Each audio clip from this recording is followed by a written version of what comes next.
안녕하세요. 한의사 강용혁입니다. 사람은 누구나 살아가면서 사랑받기를 원합니다. 특히 어릴 때 부모의 사랑은 생존의 필수적 요소입니다. 아기들이 귀엽고 사랑스러운 모습을 갖고 태어나도록 조물주가 설계한 것도 그런 이유가 아닐까요? 부모로부터 필요한 애착을 전달받기 위한 생존 도구라고 볼 수도 있겠죠. 그런데 이 같은 애착의 본능은 때론 더 많은 사랑을 받기 위한 질투로도 이어집니다. 부모에게서 사랑받기 위해 다른 형제들보다 더 많은 사랑을 독차지하기 위해서 말이죠. 선생님이나 친구들로부터의 인기나 사랑도 마찬가지입니다. 직장 상사나 동료들로부터도 마찬가지겠죠. 동서고금을 막론하고 권력자의 사랑을 더 독차지하기 위한 피비린내 나는 질투와 경쟁은 아마 지금도 계속되고 있을 겁니다. 그렇다고 질투가 꼭 나쁜 것이라고만 말할 수도 없습니다. 일종의 생존 본능이기 때문이죠. 그런데 지나치면 망상으로까지 이어져 정신병이 됩니다. 바로 의처증과 의부증이죠. 정신의학적으로는 부정망상이라고 말합니다. 배우자나 연인이 외도나 정조와 관련해서 부정한 짓을 했을 거라는 의심이 비정상적으로 강해지는 거죠. 물론 이렇게 배우자의 정조를 의심하는 환자 쪽도 힘듭니다. 끊임없이 배우자가 의심할 만한 행동을 하고 있기 때문에 혹은 과거에 그런 정황이 있었다고 강력하게 믿기 때문이죠. 그래서 자신의 의심이 충분한 근거가 있다는 그런 확신을 갖게 됩니다. 하지만 그런 의심을 받는 배우자는 너무도 고통스럽죠. 이들은 하나같이 사는 게 아니다라며 겪어보지 않은 사람들은 그 고통을 알지 못한다라고까지 말합니다. 환자보다도 그 배우자들이 보통은 화병이나 우울증, 불안장애 때문에 먼저 한의원에 오게 됩니다.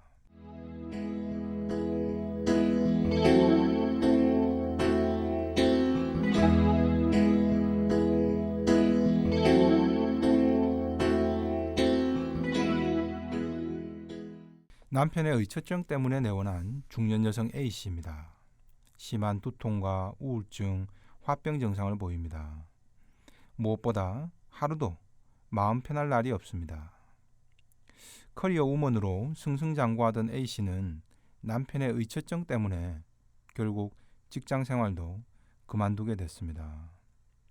남편이 직장 상사와 바람이 났다며 A씨의 회사에 진정서를 넣고 난동까지 부렸기 때문입니다. A씨가 남자 상사와 단둘이 회의를 하던 중에 남편 전화를 받았고 그 전화에 남자 상사의 목소리가 전달되었다고 합니다.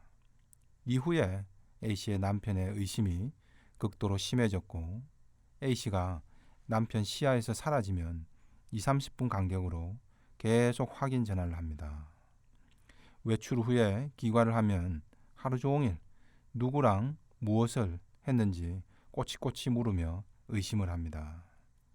A씨도 너무 지쳐서 이제 그만 좀 하자라고 살짝 짜증이라도 내면 그때부턴 남편 눈빛이 180도 변합니다. 그리고 폭력을 씁니다. 지금은 이혼까지 각오하자 남편이 겨우 치료에 임하기로 했답니다. 물론 남편은 여전히 문제의식을 못 느끼고 있습니다. 그런데 이 같은 의처증이나 의부증은 기혼자들만의 문제는 아닙니다. 20, 30대 미혼 남녀 사이에서도 많이 발생합니다. 지난 5년간 연애를 하다 이제 곧 결혼 예정인 남성 B씨는 최근 부쩍 여자친구에 대한 의심이 많아졌습니다. 여자친구가 직장 동료들과 회식 후에 단체로 찍은 사진을 카톡으로 올린 뒤부터였습니다. 물론 연애 기간에도 B씨의 이런 증상은 조금씩 있었다고 합니다. 하지만 자신을 너무 좋아해서 그런가 보다 하는 정도로 대수롭지 않게 넘겼다고 합니다. 근데 막상 결혼을 앞두고부터는 더욱 증상이 심해져서 매일같이 만나면 싸우게만 된다고 합니다. 사실 의처증, 의부증이 B씨처럼 부부가 아닌 연인들 간에도 발생하는 경우가 많습니다. 이때 잘 관찰하면 알 수 있지만 보통은 크게 심하지 않으면 아름다운 구속 정도로 넘겨버리기 쉽습니다.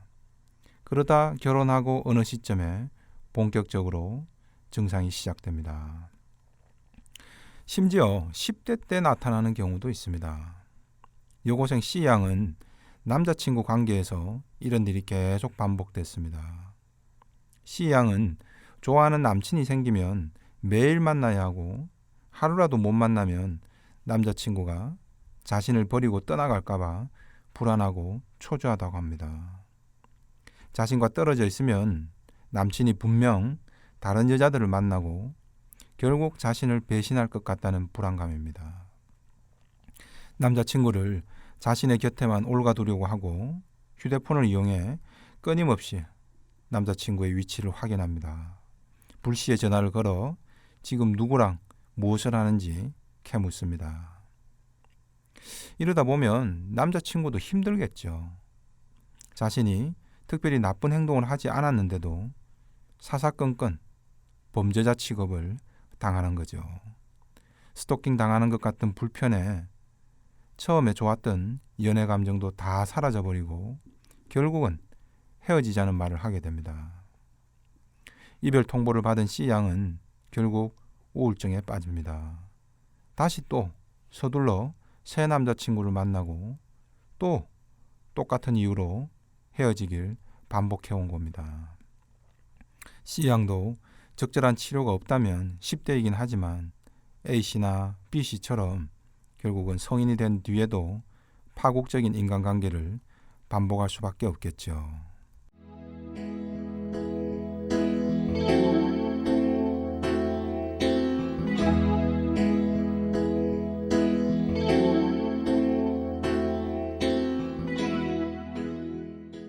그런데 가장 가까운 대상인 배우자나 연인을 믿지 못하는 부정망상은 왜 생기는 걸까요? 의처증과 의부증은 망상이나 질투가 본질이 아닙니다. 그 이면에는 상실감에 대한 상처와 불안감, 그리고 낮은 자존감이 존재합니다. 물론 환자 입장에서는 내가 너를 너무 사랑해서라고 착각합니다. 하지만 이는 결코 사랑이 아닙니다. 그렇다고 미워하거나 일부러 괴롭히려는 그런 목적에서 출발된 것도 아닙니다. 낮은 자존감과 상실감에 대한 상처 때문에 늘 불안한 겁니다.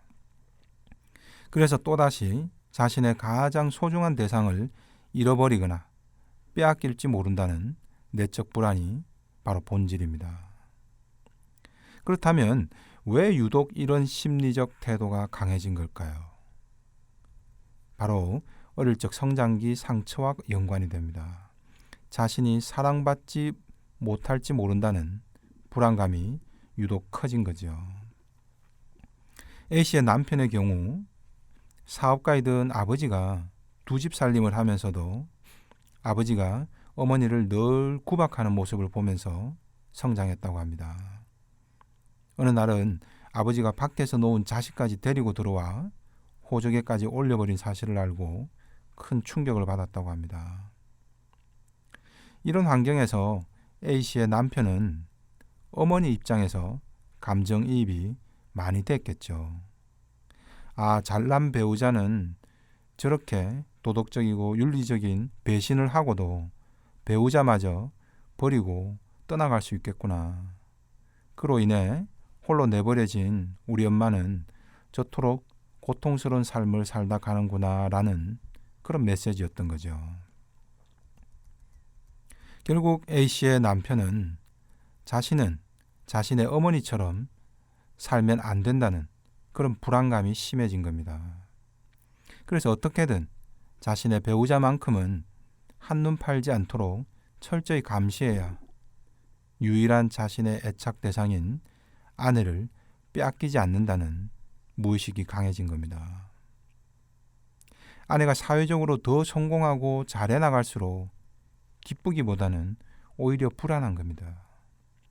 왜냐하면 A씨의 잘난 아버지가 어머니에게 그랬기 때문이죠. 마찬가지로 잘난 아내도 나를 버리고 떠날지 모른다는 불안감으로 해석되고 있는 겁니다.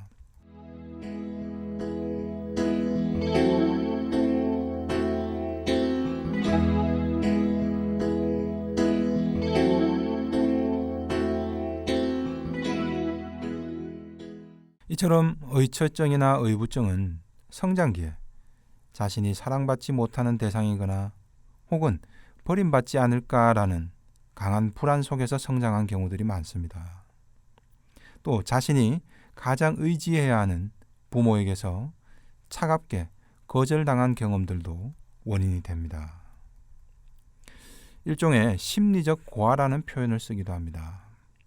겉으로는 두 부모가 멀쩡히 살아있었지만 심리적으로는 자신에게 따뜻한 애착을 가져주지 않는 부모 때문에 어린아이가 자신이 언제든 고아처럼 버려질지도 모른다는 그런 불안감이 각인이 된 거죠. B씨의 경우가 이런 경우였습니다. 부모 불화가 심했었고 어머니는 B씨 양육에 올인을 하면서 늘 아버지에 대한 부정적인 이야기로 신세한탄을 자주 했답니다. 그러면서 어머니는 B씨 공부와 뒷바라지에만 올인을 한 겁니다. 헌신적이긴 했지만 따뜻하지는 않았던 겁니다. 그래서 B씨는 중고등학교 시절에도 엄마는 숨막히는 존재, 하지만 자신이 살아가는데 없어서는 안 되는 존재라는 모순된 감정을 갖고 살아온 겁니다. 이제 그 애착 대상이 연인 혹은 미래의 배우자에게 옮겨가는 과정인 겁니다. 엄마 대신 유일하게 자신의 곁에서 지켜줄 연인이나 배우자가 생기면 이 대상을 상실하게 될까봐 그때부터는 초미의 관심사가 되어버립니다.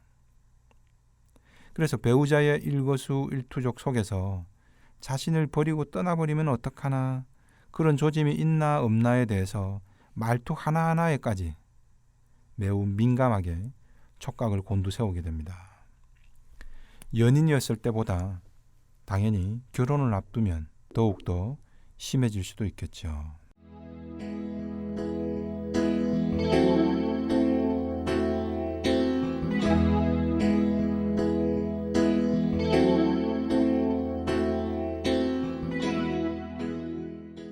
여고생 C양의 경우에도 부모와 함께 생활하지 못하고 가정 형편 때문에 조부모나 친척집에서 성장해야 했던 그런 가정 환경이 있었습니다. 그래서 조금만 자신에게 잘해주는 애착을 누군가가 보여주면 그것이 전부인 양 매달렸던 겁니다. 쉽게 말해 정에 너무 굶주렸던 상황입니다. 누군가 자신에게 애정이나 애착을 보여주면 그가 전부인 것처럼 매달린 겁니다. 하지만 이런 심리적 거리가 보통 사람들은 너무 부담스러운 겁니다. 남자친구 입장에선 다른 남자친구들과도 한참 어울리고 싶고 PC방도 가고 공부도 하고 해야 하는데 C양은 항상 자신만 바라보고 자신의 곁에만 머물러 달라는 식이 되기 때문이죠. 그래서 이 관계가 집착으로 여겨지고 오래 가지 못하고 계속 반복된 파국을 맞게 되는 겁니다. 어린 시절 결핍된 애착과 불안 무의식이 결국 일정 시점이 지나면서 의처증과 의부증의 형태로 나타나는 겁니다. 그 이면에는 낮은 자존감이 존재합니다. 부모로부터 따뜻한 칭찬과 지지가 없었기에 적절한 자존감이 형성되기 어려웠던 겁니다. 그래서 배우자가 늘 나를 버리고 떠날지도 모른다는 상상적 불안 속에서 살아가게 되는 겁니다. 어린 시절 부모에게서 받았던 상처와 채워지지 않았던 애착 욕구를 지금 현재의 배우자나 연인에게서 대리 충족시키려 하는 겁니다.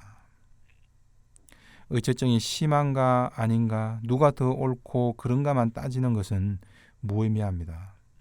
환자의 상실감과 불안을 안정시키는 것이 치료의 핵심입니다. 나이가 들수록 이 병은 치료가 힘듭니다.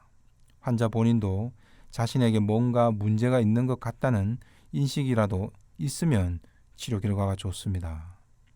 그러나 환자의 나이나 발병이 오래된 경우일수록 치료가 오래 걸립니다. 환자는 망상을 고집하기 때문에 치료 의지가 없는 경우도 많습니다. 이런 상황에서는 결국 배우자가 화병이나 우울증, 불안장애로 고통을 겪게 됩니다.